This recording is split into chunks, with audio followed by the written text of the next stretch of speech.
que a gente possa compreender bem a Eucaristia, a gente precisa enfocá-la em dois aspectos, pelo menos. O primeiro é o aspecto de ceia, e o segundo é o aspecto de sacrifício. A Eucaristia é ceia, alimento, remédio, sustento para a nossa vida, e a Eucaristia também é sacrifício. É a celebração da paixão, da morte, da ressurreição, da ascensão do Senhor ao céu. Bem, como nós temos duas colocações para fazer aqui nesse final de semana, uma hoje e a outra amanhã à tarde, então hoje eu quero meditar com vocês sobre a primeira dimensão da Eucaristia, a dimensão da ceia, para completar, aprofundar, continuar tudo que já foi falado aqui, não é? Vamos colocar um pouquinho mais, né, ainda de reflexão em tudo isso de bonito, de belo, que já foi colocado até aqui. Então, hoje vamos refletir sobre a Eucaristia como ceia, como alimento, e amanhã como sacrifício de Jesus. E também, de certa forma, o nosso sacrifício, o sacrifício da igreja. Cristo se imolou como cabeça, mas a igreja também se imola como corpo de Cristo, e cada um também se imola como membro do corpo de Cristo. Então, é o sacrifício da igreja toda. Muito bem, Jesus quis deixar para nós a sua presença real, substancial, viva, na Eucaristia, no pão e no vinho. A igreja, desde a Santa Ceia, não tem dúvida disso, que Cristo está presente de maneira substancial, diz a igreja, quer dizer, real, no pão e no vinho. Ele está inteiro no pão e está inteiro no vinho. Tanto é que se você comungar só o vinho consagrado, você comungou plenamente Jesus por inteiro. No vinho está o Cristo total, assim como no pão consagrado está o Cristo total. E quando se parte o pão, não se divide o Cristo, não se divide o Cristo. O Cristo é um só. Você pode ter milhões de partículas, mas é o mesmo Cristo, o único Cristo que todos nós recebemos. Uma comparação que ajuda a gente a compreender é o seguinte: se você pegar um pedaço de espelho, você vê a tua imagem inteira. Se você quebrar o espelho em duas partes, cada parte mostra a tua imagem inteira, não é verdade? Quando você quebra o espelho não quebra a tua imagem, não, cada pedacinho do espelho te dá uma imagem inteira sua. Se você tiver 1000 pedacinhos, cada um dos 1000 pedacinhos, se você olhar em cada um deles, te dá a tua imagem inteira. Cristo está total, em cada partícula do pão consagrado, em cada gota do vinho consagrado, está. E uma coisa que eu quero já desde o começo relembrar a vocês, é que a igreja nunca duvidou disso, nunca. Eu quero trazer, inclusive aqui, faço questão de trazer alguns testemunhos dos primeiros séculos da igreja, para que a gente tenha essa certeza. Por exemplo, vou pegar aqui alguns testemunhos de grandes padres da igreja, pouca coisa, só para nós termos uma exemplificação de grandes homens da igreja que acreditaram nisso, viveram isso, porque infelizmente nós sabemos que muita gente não acredita, muita gente infelizmente não acredita. Mas para fortalecer a nossa fé, eu quero colocar aqui duas palavras. A primeira delas, Santo Irineu. Quem foi Santo Irineu? Foi um grande santo da igreja do século II. Olha, século II é 1800 anos atrás. Santo Irineu nasceu mais ou menos por volta do ano 140. Ele foi discípulo de São Policarpo, que era bispo da cidade de Esmirna, lá na Ásia Menor, e São Policarpo foi discípulo de São João Evangelista. Então Santo Irineu foi discípulo de São Policarpo, que foi discípulo de São João Evangelista. Então é a mais pura sucessão apostólica que chega até nós através de Santo Irineu. O que Santo Irineu diz numa grande obra chamada Contra os hereges do seu tempo, os chamados gnósticos, a heresia do gnosticismo?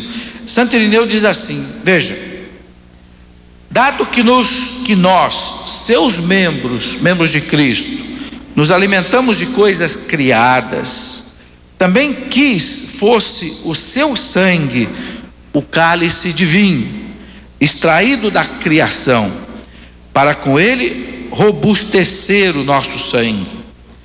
Quis fosse seu corpo o pão, também proveniente da criação, para com ele robustecer nossos corpos.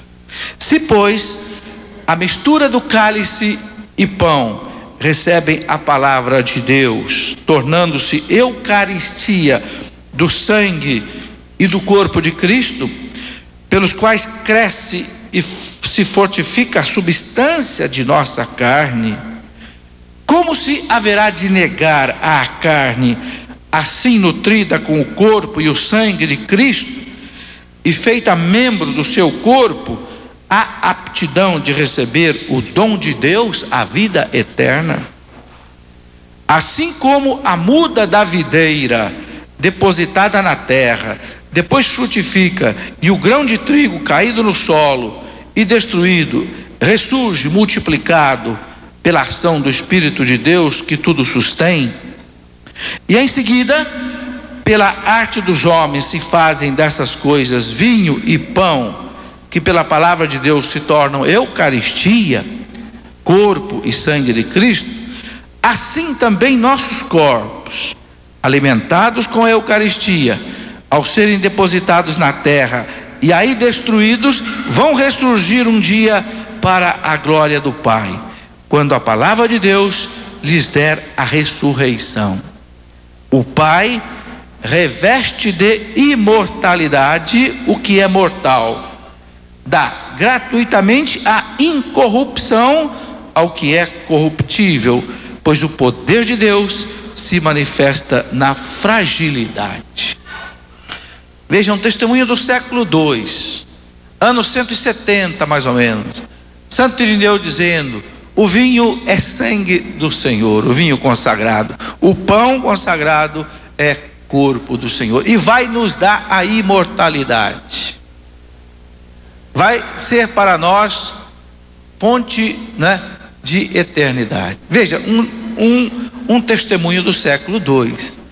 Queria dar mais um testemunho do século IV. Já viram falar de um grande santo e doutor da igreja chamado Santo Hilário de Poitiers, da França.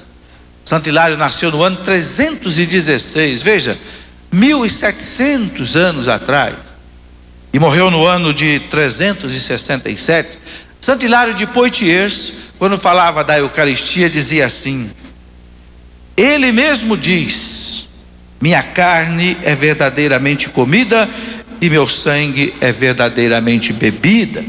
Quem come da minha carne, bebe do meu sangue, fica em mim e eu nele. João 6,56. Quanto à verdade da carne e do sangue, não há lugar para dúvida. Olha o que diz Santo Hilário: quanto à verdade da carne e do sangue, não há lugar para dúvida. É verdadeiramente carne e verdadeiramente sangue, como vemos pela própria declaração do Senhor e por nossa fé em suas palavras. Esta carne, uma vez comida, este sangue, uma vez bebido, faz que sejamos também nós um em Cristo, e o Cristo em nós. Não é isto verdade? Não o será para os que negam ser Jesus Cristo verdadeiro Deus. Ele está, pois, em nós por sua carne, e nós nele, e ao mesmo tempo o que nós somos está com ele em Deus. Vejam, os santos não tinham dúvida, e esses são santos doutores da igreja. Um outro grande santo doutor da igreja, São Cirilo de Jerusalém, lá do século III, morreu no ano 386, século IV. São Cirilo de Jerusalém dizia assim: esta doutrina de São Paulo. Que doutrina? Quando São Paulo diz assim: quanto a mim, recebi do Senhor o que também vos transmiti, que o Senhor na última ceia, né, instituiu a Eucaristia. Então São Cirilo de Jerusalém, meditando sobre essas palavras de São Paulo, ele diz assim: esta doutrina de São Paulo é bastante para produzir plena certeza sobre os divinos mistérios, pelas quais obtendes a dignidade de vos tornardes concorpóreos e consanguíneos de Cristo. Veja que expressão bonita usa esse santo da igreja. Através da Eucaristia, você tem a oportunidade de se tornar consanguíneo e concorpóreo com Cristo. O que quer dizer isso? Consanguíneo. O seu sangue se mistura com o dele. E concorpóreo, o seu corpo se mistura, se une com o próprio corpo de Cristo. Quando, pois, ele mesmo declarou do pão: isto é o meu corpo, quem ousará duvidar? O santo pergunta: se ele disse, isto é o meu corpo, quem ousará duvidar? E quando ele asseverou categoricamente: isto é o meu sangue, quem ainda terá dúvida dizendo que não é? Outrora, olha que raciocínio bonito dele, outrora, em Caná da Galileia, por sua vontade, ele mudara a água em vinho, e não seria também digno de fé ao mudar o vinho em seu sangue? Ele é Deus. Lá em Caná da Galileia, ele mudou a água em vinho, agora ele transforma o vinho no seu sangue. Para ele não há dificuldade nenhuma. É, portanto, com toda a segurança que participamos, de certo modo, do corpo e do sangue do Cristo, em figura de pão.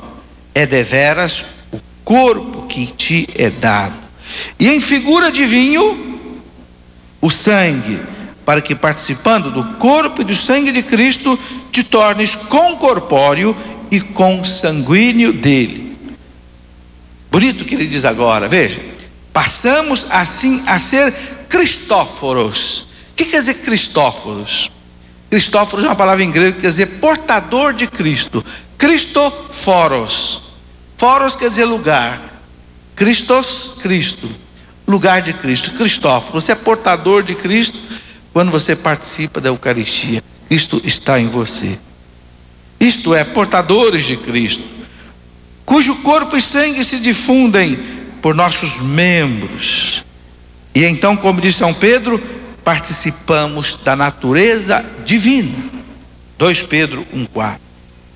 Não trates por isso como simples pão e simples vinho a este pão e este vinho, pois são respectivamente corpo e sangue de Cristo, consoante a afirmação do Senhor. E ainda que os sentidos não o possam sugerir, nossos sentidos não possam compreender, a fé nolo deve confirmar com segurança.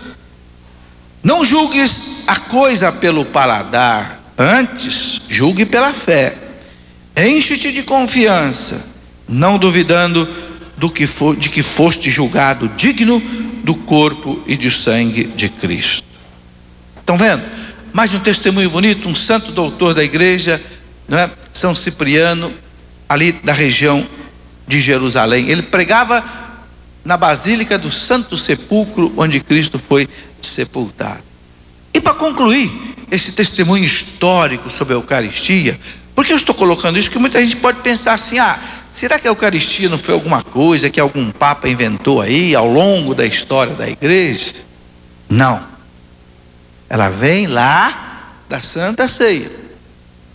E o que eu quero mostrar é que a tradição apostólica, que para a igreja tem o mesmo peso de revelação da Sagrada Escritura, a tradição apostólica traz o testemunho inequívoco da presença real de Cristo na Eucaristia.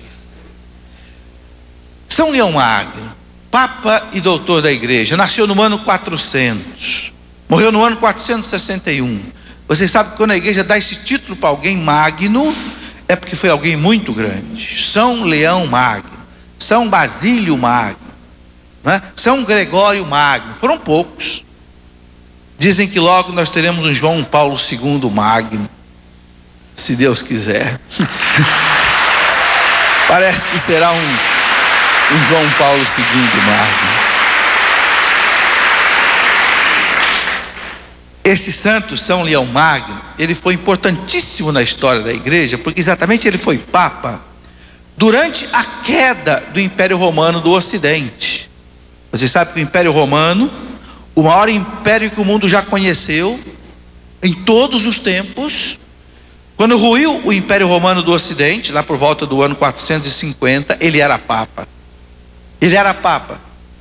E parecia que o mundo ia acabar, porque os bárbaros começavam a tomar a cabeça do mais importante império que tinha dominado todo o mundo. Átila, rei dos hunos, bárbaro, chega em Roma e vai entrar em Roma e praticamente ele vai destruir Roma. O imperador já tinha ido para o Oriente há muito tempo. Roma estava abandonada. Quem é que foi enfrentar Átila, rei dos hunos, lá na entrada de Roma? Leão Magno. E Átila, aquele bárbaro que a história o cognominou de o flagelo de Deus, né? Os historiadores até diziam que onde o cavalo de Átila pisava não nascia mais capim. Tal era o horror desse bárbaro. Pois bem, o Papa foi lá, enfrentou Átila e disse: não entres em Roma. E Átila não entrou em Roma e não destruiu Roma. Se hoje nós podemos ir a Roma e ver muita coisa bonita em Roma que ainda tem hoje, é porque há 1600 anos atrás São Leão Magno segurou os bárbaros, segurou Átila, depois segurou Genserico, outro bárbaro. Pois bem, é este São Leão Magno, grande, santo, doutor da igreja, que diz assim para nós sobre a Eucaristia. Ele diz assim: talvez digas, é meu pão de cada dia, mas este pão é pão antes das palavras sacramentais. Desde que sobrevenha a consagração, a partir do pão se faz a carne de Cristo. Passemos então a provar esta verdade. O Papa Leão Magno diz: vamos então provar isto. E como é que ele prova? Ele diz assim: como pode aquilo que é pão ser corpo de Cristo? Com que termos então se faz a consagração? E com as palavras de quem? Do Senhor Jesus. Efetivamente, tudo o que foi dito antes é dito pelo sacerdote. Quando se chega a produzir o venerável sacramento, o sacerdote já não usa suas próprias palavras, mas serve-se das palavras de Cristo. É, pois, a palavra de Cristo que produz este sacramento. Qual é esta palavra de Cristo? É aquela palavra pela qual todas as coisas foram feitas. O Senhor deu ordem e se fez o céu. O Senhor deu ordem e se fez a terra. O Senhor deu ordem e se fez os mares. O Senhor deu ordem e todas as coisas, todas as criaturas foram geradas. Percebes, pois, quanto é eficaz a palavra de Cristo? Se, pois, existe tamanha força na palavra do Senhor Jesus, a ponto de começarem as coisas que não existiam, quanto mais eficaz não deve ser para que continuem a existir as que já eram e sejam mudadas em outra coisa? Assim, pois, para dar-te uma resposta, antes da consagração não era o corpo de Cristo, mas após a consagração posso afirmar-te que já é o corpo de Cristo. Não é, pois, sem motivo que tu dizes amém, reconhecendo já em espírito que recebes o corpo de Cristo. Quando te apresentas para pedi-lo, o sacerdote te diz: corpo de Cristo, e tu respondes amém, quer dizer, é verdade. Aquilo que a língua professe conserve o afeto. No entanto, para saberes, é este o sacramento precedido pela figura. Estão vendo então? Eu creio que essa passagem rápida, pelo testemunho desses santos homens, doutores, papas da igreja, a gente não tem dúvida da certeza absoluta de que Cristo está naquele pão e naquele vinho. Aliás, Cristo não está no pão e no vinho, é uma maneira até meio incorreta de dizer. Cristo é aquele pão, Cristo é aquele vinho. Cristo não está escondido no pão, Cristo é aquele pão. Aquele pão se transubstanciou em Cristo. A substância do pão se transformou na substância de Cristo. Eu vejo o pão, eu sinto gosto de pão, mas é Cristo. Eu vejo o vinho, eu sinto gosto de vinho, mas não é vinho, é Cristo. Porque houve uma transubstanciação. Essa palavra ela é do Concílio de Trento. Mudou a substância, a essência, a natureza do pão e do vinho, na natureza, na essência do próprio Cristo. Graças a Deus. A partir daí, meus irmãos, a partir daí, nós temos que ter uma adoração profunda, um respeito profundo à Eucaristia. E graças a Deus nós temos. E graças a Deus a Canção Nova tem. E a Canção Nova cresce tanto, e tanto, e tanto, e não para de crescer, exatamente porque a Canção Nova cultiva profundamente, desde a sua raiz. Eu a conheço há 30 anos, desde a sua raiz, a Canção Nova cultiva o amor, a adoração à Eucaristia. Graças a Deus. Se vocês querem fazer uma experiência, se você quer ver seu grupo de oração crescer, se você quer ver a sua comunidade crescer, se você quer ver o seu movimento para a igreja crescer, comece a dobrar o joelho diante da Eucaristia, em adoração. Vocês vão ver os milagres acontecerem. Não há o que não se possa resolver diante da Eucaristia. Diante do Cristo Eucarístico, não há o que não possa resolver. Um testemunho que a gente evoca sempre, porque ele é magnífico para a história da igreja, é o testemunho de Santa Mônica e de Santo Agostinho.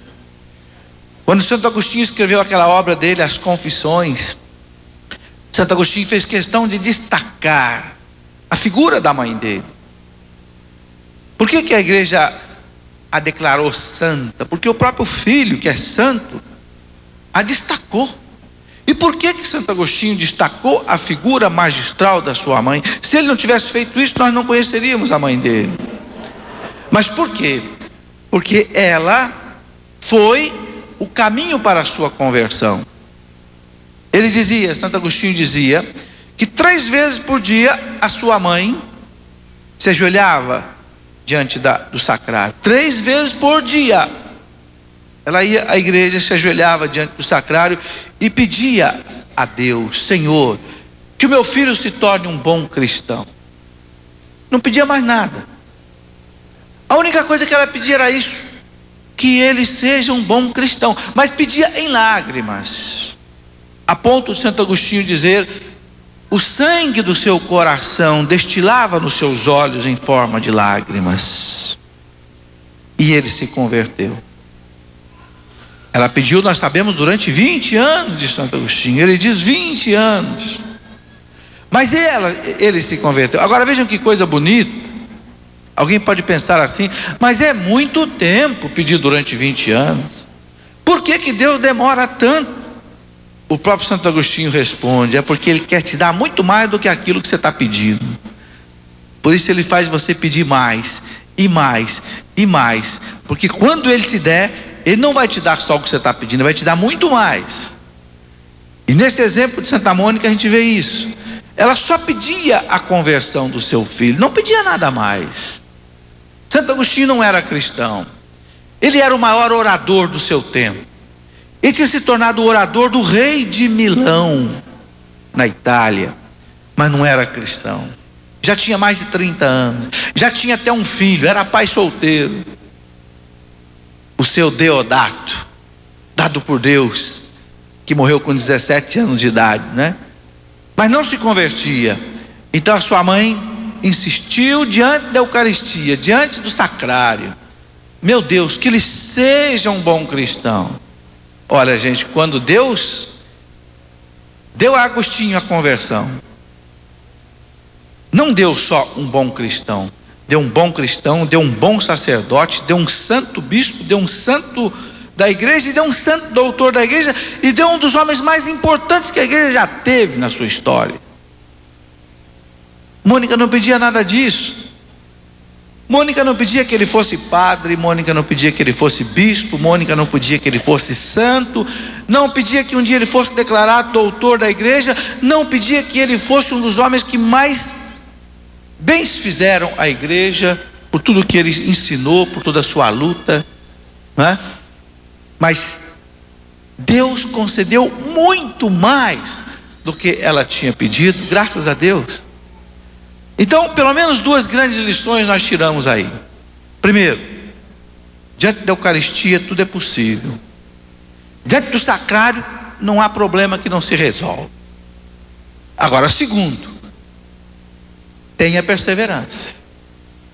A igreja ensina que a oração boa tem 3 características. 3. A oração do cristão, a oração boa, primeiro, é humilde.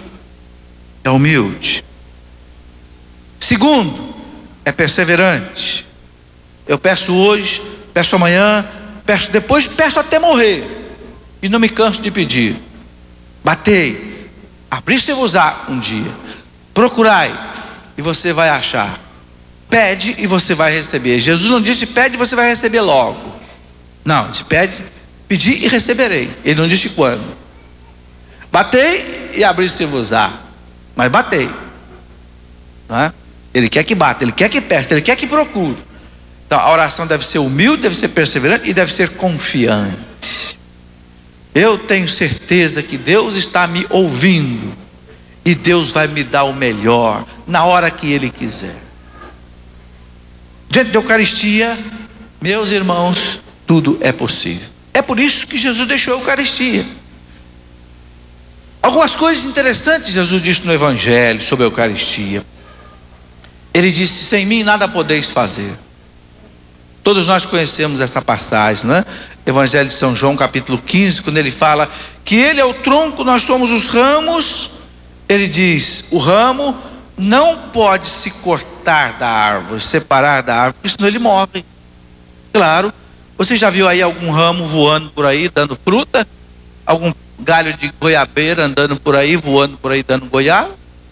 Se viu, tem que procurar um médico, tem que procurar um psiquiatra. Está tendo visões, está tendo alucinações. Não tem. Se cortar do galho, cai e morre, seca. Então Jesus disse: permanecei em mim. Permanecei em mim, porque sem mim nada podeis fazer. Nada. Assim como o ramo não pode dar fruto despregado da árvore, nós também não podemos dar fruto despregados de Jesus, desacoplados. Não podemos. Então ele diz: permanecei em mim. Antes de fazer a multiplicação dos pães, os apóstolos disseram: Senhor, eles não têm o que comer. Jesus disse: eu não quero despedi-los em jejum, para que não desfaleçam pelo caminho. A gente sabe que a multiplicação dos pães é uma figura da Eucaristia, é uma prefiguração da Eucaristia. Por isso que é muito perigoso alguém dizer por aí que no milagre da multiplicação dos pães não houve milagre. Às vezes a gente ouve umas coisas esquisitas, né? Gente que diz assim: não, na multiplicação dos pães não houve milagre. Foi uma grande confraternização, todo mundo colocou em comum, né? Aquele lanchinho que trouxe, e aí distribuiu para todo mundo, não faltou nada para ninguém. Mentira. Não tem outra palavra para rebater isso. Mentira. Houve milagre. O catecismo da Igreja Católica diz que houve milagre. E esse milagre anuncia exatamente o maior de todos os milagres, que é a Eucaristia. A transformação do pão e do vinho no corpo e no sangue do Senhor. E quando Jesus disse para os apóstolos: eu não quero despedir essa multidão em jejum para que não desfaleçam pelo caminho, aí ele fez a multiplicação dos pães. É Jesus dizendo para nós: eu não quero que você vá embora em jejum para que você não desfaleça no caminho. Eu não quero que você enfrente a sua vida difícil nesse mundo em jejum de Deus, da Eucaristia, para que você não desfaleça pelo caminho.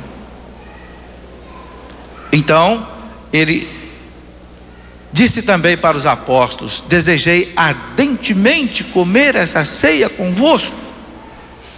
Desejei ardentemente comer essa ceia convosco. E foi naquela ceia que ele instituiu a Eucaristia, para nos deixar seu corpo, seu sangue. Jesus disse também: você que está cansado, sobrecarregado, desiludido, deprimido, desanimado, desesperado, venha a mim. Vós que estáis cansados, sobrecarregados, carregando esse fardo pesado do mundo, venha a mim, porque eu sou manso, humilde de coração. Carrega o meu fardo. Não carrega o fardo do mundo, porque o meu fardo é leve.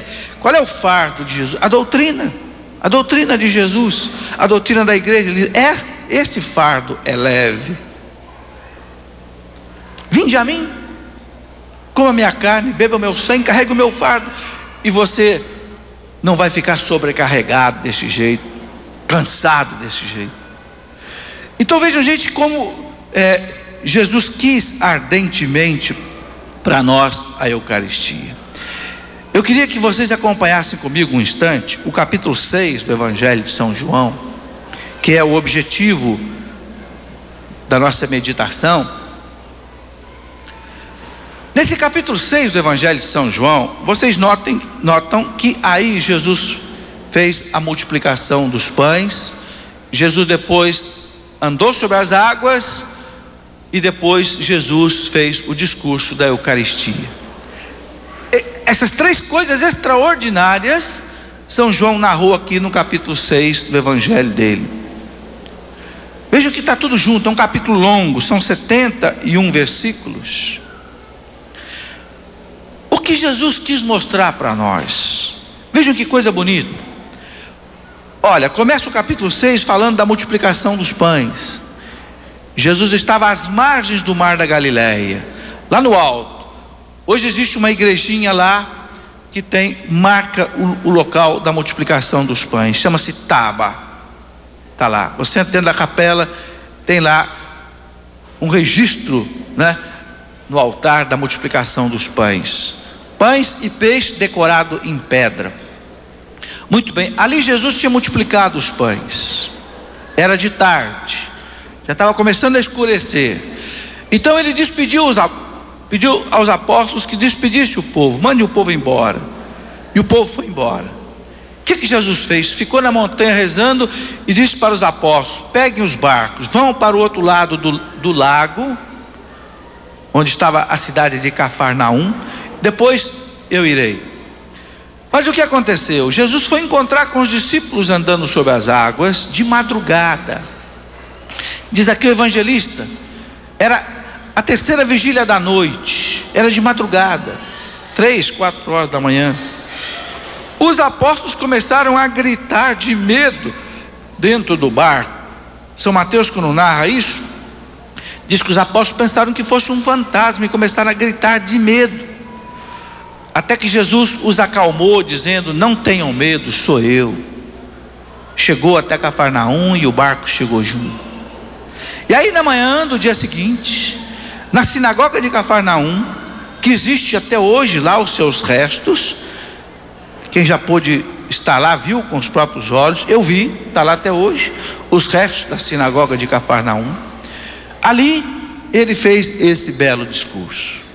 Agora eu queria que vocês todos que estão aqui, e vocês que estão em casa, compreendessem por que Jesus fez esses dois sinais antes dele fazer o discurso da Eucaristia: o sinal da multiplicação dos pães e o sinal de andar sobre as águas.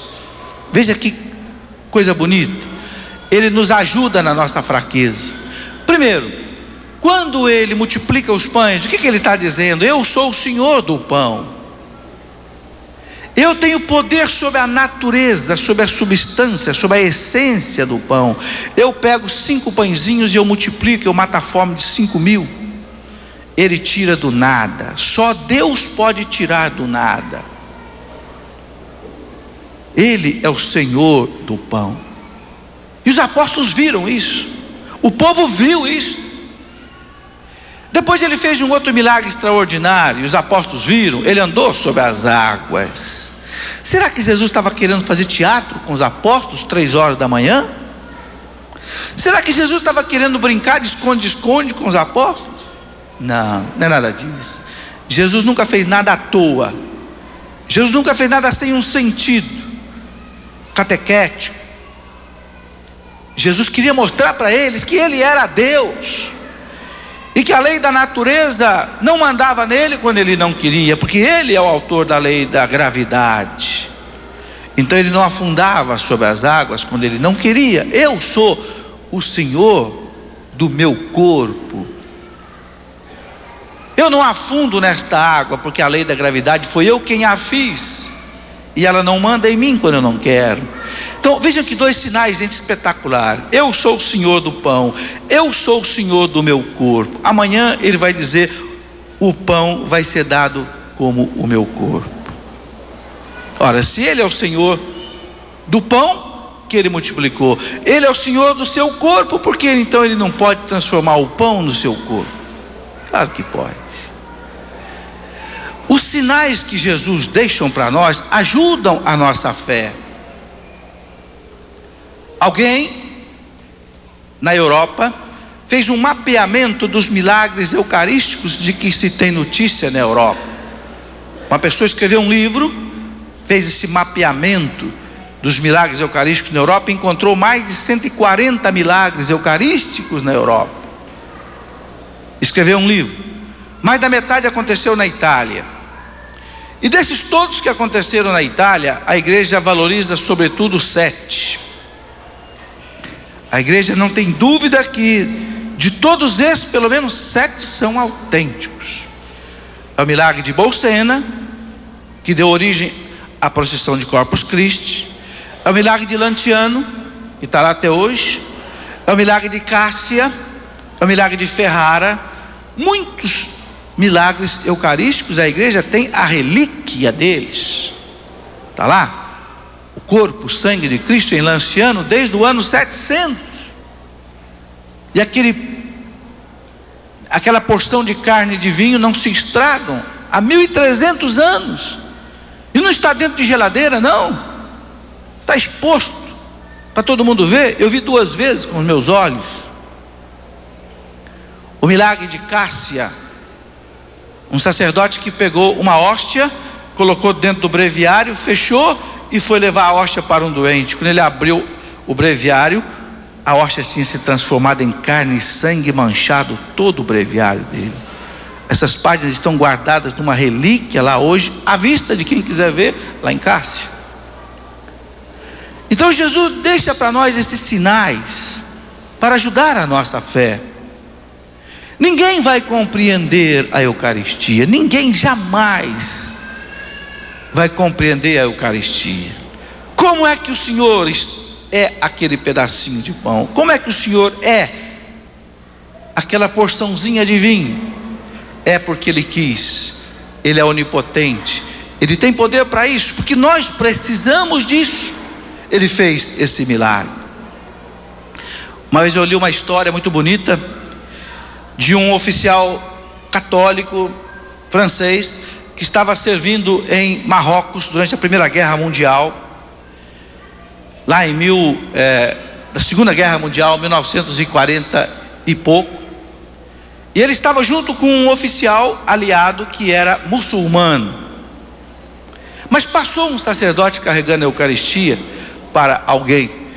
Então o oficial católico francês se ajoelhou no meio da rua, porque a Eucaristia passava, Jesus passava ali na mão do sacerdote. O outro oficial muçulmano ficou de pé, e quando o oficial católico francês levantou, ele disse: eu não entendo vocês católicos, que vocês católicos adoram um Deus num pedacinho de pão, adoram um Deus numa porção de vinho? O nosso Deus não, o nosso Deus Alá não. Alá, ele não cabe no universo inteiro. O de vocês é um deusinho que fica num pedaço de pão. Aí o oficial católico disse para ele: o nosso Deus aceitou ser um pedaço de pão, porque o nosso Deus é amor. Para poder vir ao nosso coração, né?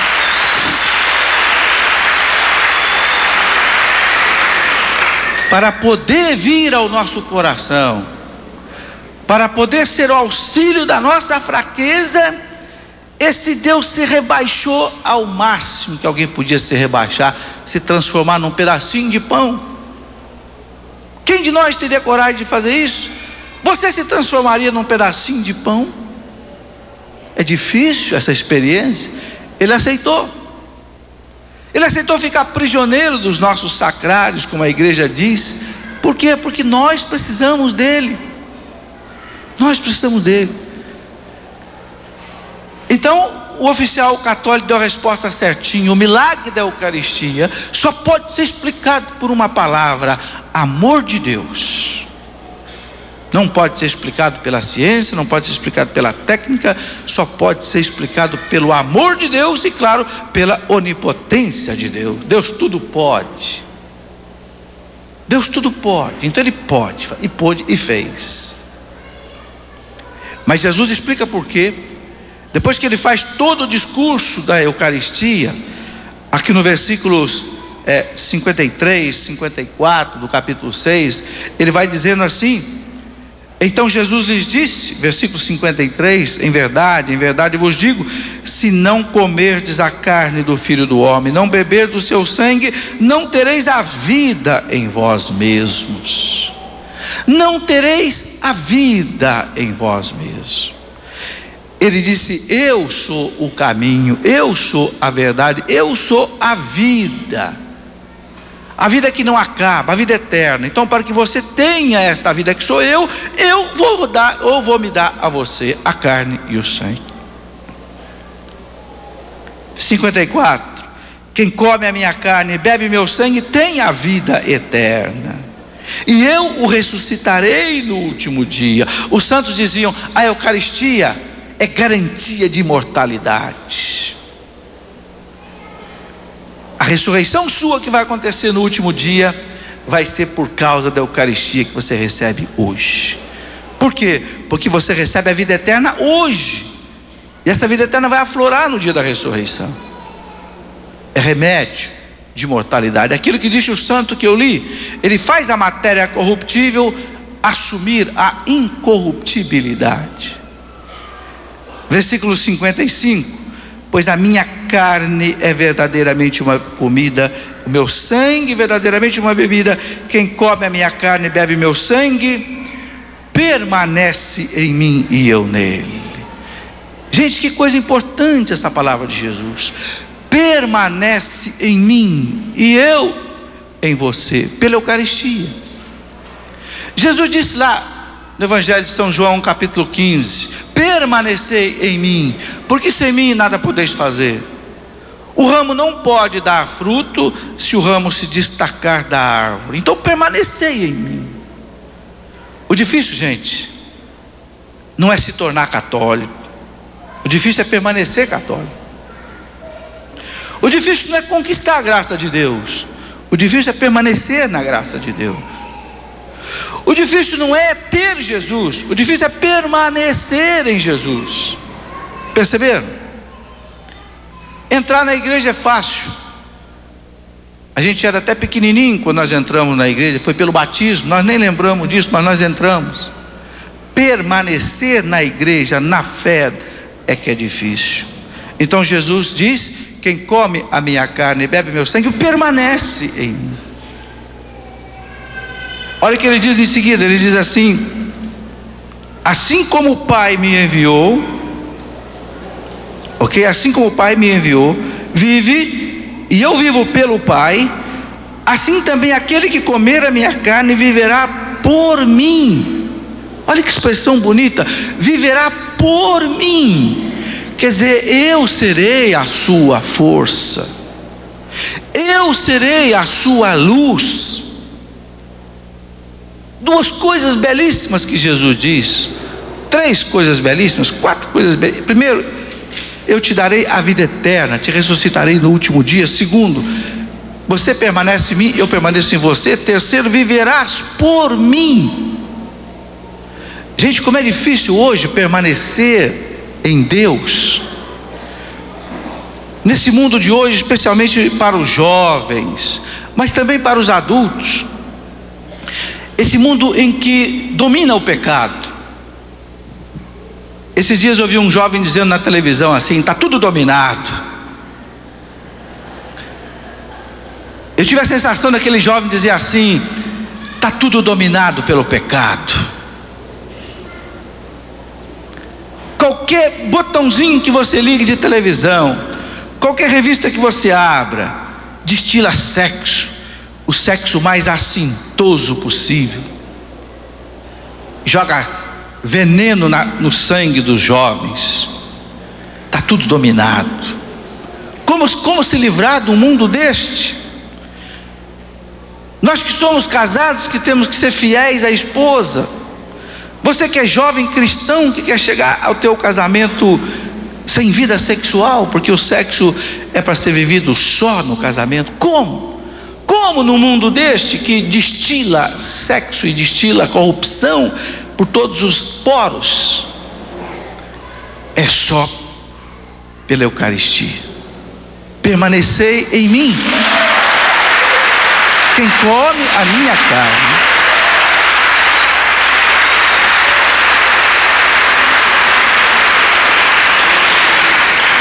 quem come a minha carne, bebe o meu sangue, permanece em mim e eu nele, viverá por mim.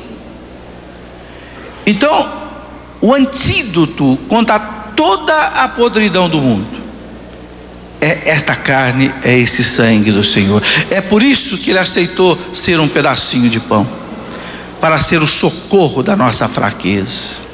Eu gosto muito daquela oração que alguns sacerdotes fazem na missa antes da Eucaristia. Não é uma oração obrigatória da oração eucarística, mas muitos padres fazem. Senhor Jesus Cristo, teu corpo e sangue que agora vou receber, não seja para mim causa de juízo, condenação, mas por vossa bondade, seja para mim remédio, sustento para a minha vida.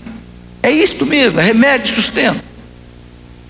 A Eucaristia é remédio, ela cura, ela liberta, ela retira os traumas, ela retira os vícios da pessoa, ela retira o pecado, ela te fortalece contra o pecado, ela não deixa você pecar amanhã.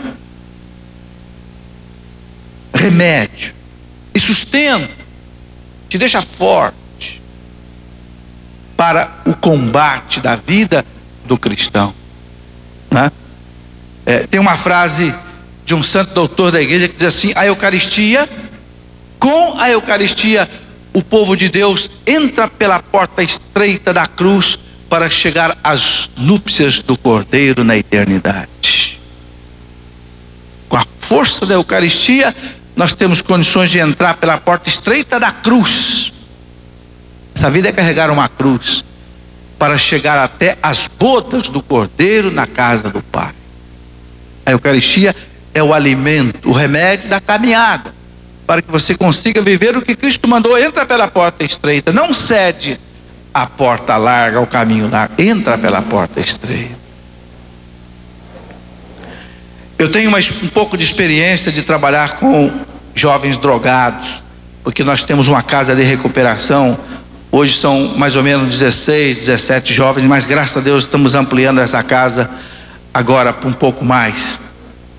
Mas uma coisa é sintomática, uma coisa é maravilhosa. A partir do momento que os jovens começam a comungar naquela casa, muitos chegam, às vezes não foram nem batizados, às vezes não fizeram a primeira comunhão, bem atolado na droga. Então você primeiro desatola da droga, depois você leva ao batismo, se é preciso, leva à Eucaristia e leva, né, a essa vivência religiosa. A partir do momento que aqueles jovens começam a participar da vida eucarística com convicção, eles começam a deixar a droga. A droga vai saindo de leve, vai embora. E enquanto eles permanecem na vida de Eucaristia, eles não voltam à droga. Infelizmente, alguns depois que vão embora, abandonam a Eucaristia e voltam à droga. Isso nós já pudemos constatar. Por isso hoje nós dizemos com muita clareza: meu filho, não pense que você vai embora desta casa depois de 9 meses, depois de 6 meses. Você hoje não tem necessidade da droga, você hoje está em paz. Mas se você for embora e você deixar a Eucaristia, você pode voltar às drogas. Remédio, sustento para a nossa vida. Um dia eu fui me confessar com um padre velhinho, e eu dizia: padre, já estou cansado desses pecados, parecem pecado de estimação. O padre velhinho, cabelo branco, olhou para mim e disse assim, era um padre holandês, do Sagrado Coração de Jesus, morava lá em Itajubá. Ele disse: meu filho, mosca não assenta em prato quente. Mosca não assenta em prato quente. Se a mosca está sentando no seu prato, é porque seu prato esfriou, é porque está faltando vida espiritual para você. Está faltando oração, está faltando Eucaristia, está faltando a meditação da palavra de Deus. Mas sobretudo, gente, o que aquece a nossa alma e não deixa o demônio assentar nela é a Eucaristia. Mosca não assenta em prato quente, assenta em prato frio. É o que acontece com os jovens. Um desafio belíssimo para os jovens hoje, um desafio que os jovens cristãos precisam hoje dar ao mundo, é o desafio de que é possível chegar ao casamento sem ter vida sexual antes. Este é um desafio urgente. Por que é um desafio urgente? Porque o mundo não acredita nisso. É possível? É possível. Mas se você for um jovem fortalecido pela Eucaristia, senão você não consegue. Mas é preciso dar ao mundo esse desafio. Quando o Papa esteve lá em Manila, nas Filipinas, em 1995, 50 mil jovens das Filipinas entregaram para um Papa um documento dizendo: Sua Santidade, nós prometemos ao Senhor, a Deus e a nós mesmos, que vamos chegar ao nosso casamento sem vida sexual antes, conforme a lei de Deus. 50 mil jovens entregaram ao Papa um abaixo-assinado dizendo isso. Mas olha, eu vou dizer uma coisa a vocês, especialmente jovens, sem o poder da Eucaristia, não é possível não. Não é não. Porque o mundo criou uma cultura diferente. Quando eu era jovem, graças a Deus, me ensinaram que isto era a lei de Deus. Me ensinaram que o jovem chegava ao casamento sem ter vida sexual antes. Eu aprendi com meus pais, aprendi com meus professores nos colégios salesianos, aprendi nos livros que era assim. Mas não é isso que te ensinaram, não. Hoje o mundo ensina você o contrário. Hoje o mundo ensina você que namoro é sinônimo de vida sexual. Então a cultura mudou. Hoje é muito mais difícil viver a beleza da castidade do que quando eu era moço. Se para mim já não foi fácil, eu imagino para você. Mas com o poder da Eucaristia é possível. Deus sabe fazer aquilo que a natureza não sabe. Santo Agostinho dizia: aquilo que é impossível à natureza é possível à graça de Deus. Guarda essa frase. Aquilo que é impossível à natureza humana é possível à graça de Deus. Amém.